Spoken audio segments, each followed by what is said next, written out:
Thyroid hormone ఫర్టిలిటీని ఏ విధంగా affect చేస్తుంది అనేది విషయం గురించి ఈరోజు మనం ఈ వీడియోలో తెలుసుకుందాం. నేను మీ డాక్టర్ లక్ష్మి, ఫర్టిలిటీ కన్సల్టెంట్, మాతృత్వ fertility centre Nellore branch. Hypothyroidism అంటే థైరాయిడ్ హార్మోన్ తక్కువగా ఉండడం.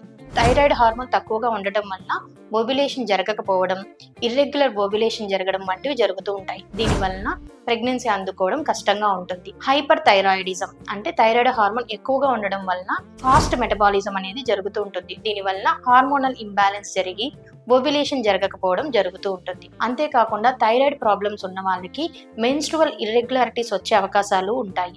ఇర్రెగ్యులర్ పీరియడ్స్ రావడము, హెవీ బ్లీడింగ్ అవ్వడము, పీరియడ్సే రాకపోవడము ఇలాంటివి చూస్తుంటాము. Egg quality and endometrial lining కూడా ఎఫెక్ట్ అయ్యే ఛాన్సెస్ ఎక్కువగా ఉంటాయి. థైరాయిడ్ అబ్నార్మాలిటీ ఉన్నప్పుడు ప్రెగ్నెన్సీ వస్తే మిస్క్యారేజెస్ ఛాన్సెస్, ప్రీటర్మ్ లేబర్ అయ్యే ఛాన్సెస్ కూడా ఎక్కువగా ఉంటాయి. థైరాయిడ్ ప్రాబ్లం ఉన్న వాళ్ళు సింపుల్గా థైరాయిడ్ మెడికేషన్స్ తీసుకోవడం ద్వారా, లైఫ్ స్టైల్ చేంజెస్ ద్వారా ప్రెగ్నెంట్ అయ్యే ఛాన్సెస్ ఎక్కువగా ఉంటాయి.